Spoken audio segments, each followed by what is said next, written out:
Her name was Clara, and for 10 years she'd been married to Ben. Their love story wasn't a whirlwind romance. It was a slow burn, a quiet comfort built on shared dreams and inside jokes whispered in the dark. Ben was the bedrock of her life, steady and predictable. He was the man who remembered she hated cilantro, the one who'd warm up her side of the bed on cold nights. He was safe. But lately, safety had started to feel a lot like a cage. It began subtly. A lingering glance from a colleague, a flirtatious text that she didn't immediately delete. His name was Julian, and he was everything Ben wasn't. He was spontaneous, a little dangerous, and he looked at her like she was the only woman in a crowded room. The thrill was intoxicating. It was a secret world, just for her, a vibrant escape from the comfortable beige of her daily life. The affair bloomed in stolen moments, late-night work dinners, and weekend conferences. With each lie she told Ben, a small part of her felt a pang of guilt, but it was quickly drowned out by the intoxicating rush of her double life. She told herself it wasn't serious, that it didn't diminish what she had with Ben. She was just borrowing a little excitement, that's all. One rainy Tuesday afternoon, Julian sent her a package. Inside was a delicate silver locket. It was beautiful, far more extravagant than anything Ben had ever given her. She knew she couldn't keep it at home. In a moment of careless thrill, she tucked it into the glove compartment of her car, a secret treasure in a secret place. A few weeks later, Ben announced he was taking her car for its annual service. A cold dread washed over Clara. The locket. She'd completely forgotten about it. All day her stomach was in knots. She imagined the mechanic finding it, handing it to Ben. She pictured the inevitable confrontation, the yelling, the tears. A part of her, a dark and selfish part, was almost relieved. Maybe this was how it was meant to end. A dramatic explosion that would force a decision. When Ben came home that evening, he was quiet. He placed her keys on the counter as he always did. He didn't mention the car, the service, or anything out of the ordinary. He just started making dinner, chopping vegetables with the same steady rhythm he always did. The silence was unnerving. Clara waited, her heart pounding, for the storm to break, but it never came. Days turned into a week. Ben remained the same. He was polite, he was present, but a subtle shift had occurred. The easy warmth that had once filled the space between them had evaporated. He stopped reaching for her hand during their evening walks.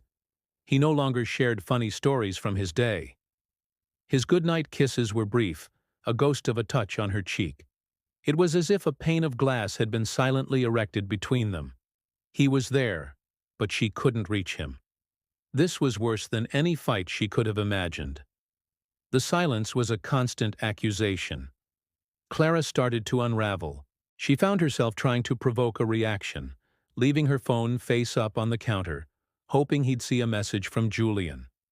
She'd accidentally mention a new restaurant, one she'd been to with her lover, watching his face for a flicker of recognition or anger. Nothing. He would just nod, his eyes distant. He wasn't ignoring her. He was erasing her. He was methodically, quietly, removing her from his life while still living in the same house. He started sleeping in the guest room, claiming he was snoring and didn't want to disturb her. He took up new hobbies that got him out of the house for hours. He was building a new life, a life that didn't include her, right before her eyes. One Saturday, she couldn't take it anymore. She found him in the garage, organizing his tools. "Ben, we need to talk," she said, her voice trembling. He didn't stop what he was doing. He just looked at her, his expression unreadable. "About what, Clara?" "About us. About everything. You've been so distant. You know, don't you?" The words tumbled out, desperate and raw. "You found the locket in the car, didn't you?" Ben finally stopped. He put down a wrench and wiped his hands on a rag. He looked at her, and for the first time in weeks, she saw something other than indifference in his eyes. It was a deep, profound sadness. Yes, he said, his voice calm. I found it. A wave of something, relief, fear washed over her. Then why didn't you say anything? Why haven't you yelled at me, asked me who he is? Why are you doing this? She pleaded. He took a slow breath. Because, Clara, the moment I saw that locket, I realized something. I could have screamed. I could have demanded answers. I could have begged you to tell me why. But the answer was already there. The woman I married, the woman I loved, wouldn't have needed to hide a locket from another man in her car. He paused, and his next words landed like stones. The person you are now is a stranger to me, and I don't beg for answers from strangers. I just let them go. The finality in his voice was absolute. There was no room for negotiation, no space for apologies. She had expected a fight, a battle for their marriage where she might still have a chance to win. Instead, he had simply acknowledged that the marriage was already over. He hadn't fought for her because, in his eyes, the her he loved was already gone. In that moment, Clara understood. His silence hadn't been a punishment. It was a conclusion. He hadn't been waiting for an explanation. He was processing his grief.